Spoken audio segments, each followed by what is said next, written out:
ఆంధ్రప్రదేశ్లో మరో సారా ఉద్యమం రాబోతోందా? నవోదయం 2.0తో దీనికి రూపకల్పన జరగబోతోందా అంటే అవుననేటువంటి సమాధానమే వినిపిస్తుంది. ఈ నేపథ్యంలోనే ఈ అంశం మీద మనం విశ్లేషణ చేసుకునేటువంటి ప్రయత్నం చేద్దాం. ప్రస్తుతం మనతో పాటున్నారు ప్రముఖ రాజకీయ విశ్లేషకులు, ప్రముఖ సీనియర్ జర్నలిస్ట్ సిఎస్ రావు గారు. సార్తో మాట్లాడదాం. సార్ నమస్తే. సార్ నమస్తే. ఆంధ్రప్రదేశ్లో మరో సారాయి ఉద్యమం రాబోతుందని, దానికి నవోదయం 2.0 రూపకల్పన చేయబోతుంది అన్నట్లుగా కొన్ని వార్తలు వస్తూ ఉన్నాయి. ఇంతకీ ఈ నవోదయం 2.0 సారా ఉద్యమానికి ఎలా రూపకల్పన చేయబోతున్నారు? అసలు ఈ రూపకల్పన చేసేది ఎవరు? అసలు ఆంధ్రప్రదేశ్లో ఏం జరగబోతుంది అంటే ఏం చెప్తారు? ఇది విచిత్రమైనటువంటి పరిణామం. సారా ఉద్యమాన్ని ఎవరు తీసుకురాబోతున్నారంటే ఎక్సైజ్ శాఖ మంత్రి కొల్లు రవీంద్ర గారు, అలాగే ఐటీ ఎలక్ట్రానిక్స్ విద్యాశాఖ మంత్రిగా ఉన్నటువంటి లోకేష్ గారు. దీనికి బ్లూ ప్రింట్ తయారు చేస్తుంది ఎవరంటే ఎక్సైజ్ శాఖ ప్రిన్సిపల్ సెక్రటరీ మీనా. వీళ్ళ ఆధ్వర్యంలో సారా ఉద్యమం రాబోయే రోజుల్లో ఆంధ్రప్రదేశ్లో. యాక్చువల్గా సారా నిషేధ ఉద్యమం, సారా ఉద్యమం. సారా ఉద్యమం నిషేధ ఉద్యమం కాదు, సారా ఉద్యమం. మనం సారా నిషేధ ఉద్యమాన్ని చూసాం. అప్పుడు నెల్లూరు జిల్లా రోసమ్మ ఆమె చేపట్టారు. చేపట్టి సారా ఉద్యమం చేశారు. సారా నిషేధం, అసలు మద్య నిషేధం అది. అవును, సారా మద్య నిషేధ ఉద్యమం జరిగింది అప్పుడు. కానీ ఇప్పుడు సారా ఉద్యమం ఏంటి అని అంటే మొత్తం 5 అంచెలుగా చేయాలని చెప్పి ప్లాన్ చేస్తున్నారు. అసలు ఈ సారా ఉద్యమం ఏంటి? ఇప్పుడు మనం కాపు సారా అని అంటారు కదా, నాటు సారా. ఈ నాటు సారా తాగినందువల్ల, నాటు సారా దాంట్లో కొన్ని కల్తీలు జరిగినందువల్ల ఆరోగ్యాలు పాడైపోతున్నాయి.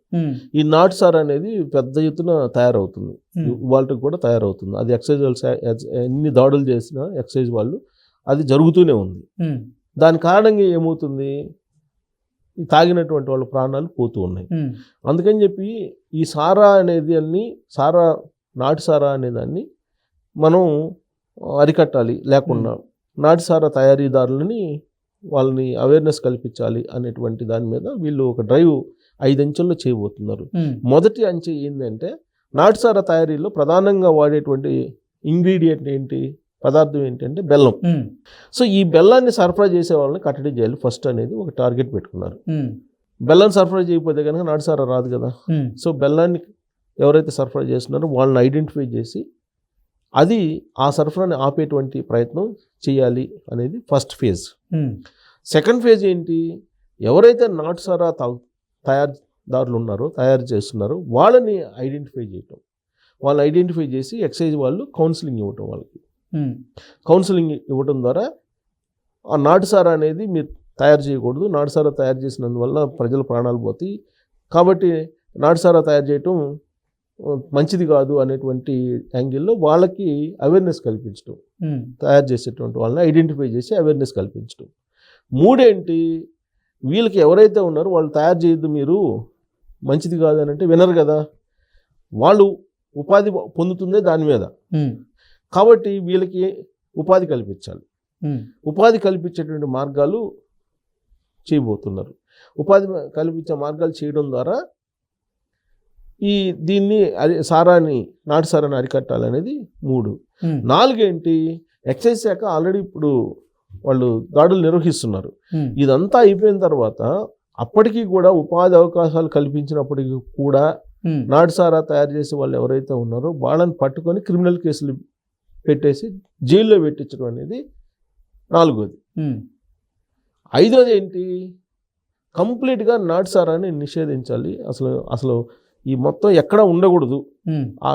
ఎక్కడెక్కడైతే ఈ పాయింట్స్ ఉన్నాయో ఆ పాయింట్స్ దగ్గరికి వెళ్ళి రైడ్స్ చేయటం, భారీగా రైడ్స్ చేసి దాన్ని జియో ట్యాగింగ్ ద్వారా, డ్రోన్స్ ద్వారా వీటిని ఐడెంటిఫై చేసి కంప్లీట్ ధ్వంసం చేయటం.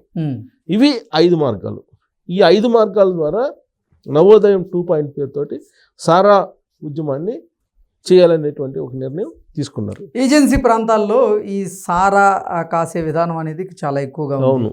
అంటే అక్కడ విప్పసారా అని, నాటు సారా అని, గుట్కా అని, ఇలా రకరకాలుగా నాటు సారా అని, అంటే సారాని కాస్తూ ఉన్నారు, దాని మీద జీవనం సాగిస్తూ ఉన్నారు వాళ్ళు. సో వాళ్ళందరిలో కూడా సారా మీద అవగాహన కల్పించబోతున్నారా? సారా మీద అంటే ఇప్పుడు అదే వాళ్ళకి అవగాహన, వాళ్ళకి ఉపాధి అవకాశాలు కల్పించాలి. వాళ్ళు దాని మీద బతుకుతున్నారు, దాంట్లో ఎలాంటి డౌట్ లేదు. ఇప్పుడు వాళ్ళకి అదే ఉపాధి. కాబట్టి ఆ ఉపాధి ఇది కాదు, ఇది మంచి పద్ధతి కాదు, ఇదిగో మీరు ఇది చేసుకోండి అని చెప్పి ఉపాధి అవకాశాలు, ప్రత్యామ్నాయ మార్గాలు చూపించడం అనేది వీళ్ళకు ఉన్నటువంటి పెద్ద ఛాలెంజ్. ఆ ప్రత్యామ్నాయ మార్గాలు చూపించడం ద్వారా వాళ్ళు దాని నుంచి బయటపడేయటం. అంటే ఫస్ట్ ఫేజ్ అంతా కూడా, ఫస్ట్ 3 phases మనం అబ్జర్వ్ చేస్తే కనుక ఒక్కో స్టెప్ మ్యాక్సిమం చెప్పి చూస్తారు. ఇంకా అప్పటికే లేకపోతే డ్రోన్స్ ద్వారా మొత్తం ఐడెంటిఫై చేసి వాటిని ధ్వంసం చేసి కేసులు పెట్టడం ఇవన్నీ కూడా చేస్తారు. ఈ నాటు సారా, విప్ప సారా లేదంటే ఈ సారా అనేది లేకుండా చేయాలని ఎందుకు అనుకుంటున్నారంటే, అది తాగినందువల్ల ప్రజలు లివర్లు పోగొట్టుకుంటున్నారు, ప్రాణాలు పోగొట్టుకుంటున్నటువంటి పరిస్థితి, అవయవాలన్నీ కూడా దెబ్బతింటున్నాయి. అప్పట్లో జగన్మోహన్ రెడ్డి గారు అధికారంలో ఉన్నప్పుడు ఉత్తరాంధ్రలో చాలామంది కిడ్నీ ప్రాబ్లమ్స్, లివర్ ప్రాబ్లమ్స్ వచ్చాయి, చాలామంది చనిపోయారు కూడా. అప్పుడు ఉత్తరాంధ్రలో పశ్చిమ గోదావరి జిల్లా అనుకుంటా చనిపోయారు. ఎందుకు చనిపోయారు? కల్తీ సారా కారణంగా చనిపోయారు. సో అలాంటి వాటిని అరికట్టాలి, ఆరోగ్యం దెబ్బతినకుండా. ఇప్పుడు ఆల్రెడీ మద్యం ఉంది, మద్యానికి సంబంధించి వాళ్ళు కొన్ని మెజర్మెంట్స్, క్వాలిటీస్ అవన్నీ చెక్ చేసేసి నాణ్యమైనటువంటి మద్యాన్ని సరఫరా ఇస్తున్నారు. కాబట్టి దీని జోలికి వెళ్ళినందువల్ల ఆరోగ్యాలు పాడవుతాయి అనేటువంటి ఉద్దేశంతో వీళ్ళు సారా ఉద్యమాన్ని చేయాలనేటువంటి నిర్ణయం ప్రభుత్వమే తీసుకుంది, నవోదయం 2.0 పేరుతోటి. అయితే జగన్మోహన్ రెడ్డి గారు ఏం చెప్పారు? ఎలక్షన్ ముందు, 2019 ఎలక్షన్ ముందు మద్య నిషేధం అన్నారు. మద్య నిషేధం అని చెప్పి ఆయన ఏం చేశాడు? అధికారంలోకి వచ్చిన తర్వాత విఫలం కావడం కాదు, అసలు ఆ దిశగా అడుగులు వేయలేదు కదా. విఫలం కాదు, ఆ దిశగా అడుగులు వేయకపోగా ఆయనే మద్యాన్ని నమ్మాడు కదా. అవును, సొంత అవుట్లెట్లు పెట్టుకొని ఆయనే మద్యాన్ని నమ్మారు. దానికి సంబంధించి ఆన్లైన్ పేమెంట్ కాకుండా కరెన్సీ వసూలు చేసుకున్నారు. నోట్ల కట్టలన్నీ తీసుకెళ్లి కంటైనర్లలో విదేశాలకు పంపించారు అనేటువంటిది అప్పట్లో వచ్చినటువంటి న్యూస్. సో టోటల్గా మద్య నిషేధం అనేదాన్ని అసలు పక్కన పెట్టేసేసి చెప్పినటువంటి మాటకి అసలు ఏమాత్రం కట్టుబడకుండా ఆయన ఇచ్చినటువంటి హామీని అసలు మర్చిపోయి కంప్లీట్గా దానికి విరుద్ధంగా చేశాడు ఆయన. అయితే చంద్రబాబు నాయుడు గారు 2024 ఎన్నికల ముందు ఏం చెప్పారు? నాణ్యమైనటువంటి మద్యాన్ని మీకు సరసమైనటువంటి ధరలకు నేను ఇస్తాను అని చెప్పారు. ప్లస్ సారాన్ని నిషేధిస్తాను, సారాన్ని నియంత్రిస్తాను అని చెప్పారు ఆయన. అంతేకాకుండా ఆయన చెప్పింది ఏంది? మీరు లిమిటెడ్గా తీసుకోండి మద్యాన్ని, క్వాలిటీ మద్యాన్ని తీసుకొని లిమిటెడ్గా తీసుకోండి, ఆరోగ్యాలు పాడు చేసుకోవద్దు అని చెప్పి ఆయన చెప్పారు. అంటే ఎన్నికల ముందు ఏదైతే చెప్పాడో సారాన్ని నియంత్రిస్తానని చెప్పి, దాంట్లో భాగంగానే నవోదయం 2.0ని ఇప్పుడు అమలు చేస్తూ ఉన్నారు. సో మద్య నిషేధం అనేది ఉండదు అని చెప్పి ఆయన చెప్పాడు. మద్య నిషేధం చేయలేము, ఒకవేళ చేసినా కానీ పక్క రాష్ట్రాల నుంచి అది ఎలాగో డంప్ అవుతుందని. కాకపోతే బెల్ట్ షాపులు వీటన్నిటిని నేను నియంత్రిస్తాను అని చెప్పారు. క్వాలిటీ మద్యాన్ని సరసమైన ధరలకు ఇస్తానని చెప్పారు. దాంట్లో భాగంగానే ఇవన్నీ కూడా జరుగుతున్నాయి. దీనికి కొల్లు రవీంద్ర గారు అలాగే లోకేష్ గారు ఇద్దరు కలిసి సంయుక్తంగా 2 డిపార్ట్మెంట్లు ఈ నవోదయం 2.0 అనే కార్యక్రమాన్ని చేపడుతున్నారు. ఎందుకనంటే రాబోయే రోజులు టెక్నాలజీని ఉపయోగించి మొత్తం చేయాలి, డ్రోన్స్ అని. అందుకే లోకేష్ గారి అవసరం కొల్లు రవీంద్రకి ఏర్పడింది, ఎక్సైజ్ శాఖ మంత్రి ఆయన. బట్ ఈ డ్రోన్స్ వీటి ద్వారా కదా జియో ట్యాగింగ్ చేయాలి, డ్రోన్స్ ద్వారా ఐడెంటిఫై చేయాలి, అడవుల్లో ఎక్కడ కాలుస్తున్నారో, ఎక్కడ ఈ నాటుసారా కాస్తున్నారో ఇవన్నీ చూడాలి, అవన్నీ నియంత్రించాలి. కాబట్టి సంయుక్తంగా తయారు చేసినటువంటి ఒక బ్లూ ప్రింట్ ఇది. దీన్ని రాబోయే రోజుల్లో ఇంప్లిమెంట్ చేయడం ద్వారా కంప్లీట్గా సారాని నియంత్రిస్తారు. నిషేధం చేయకపోయినా కంప్లీట్గా నియంత్రించాలనేటువంటి ఒక ప్రయత్నం అయితే జరుగుతుంది. Okay sir, thank you so much.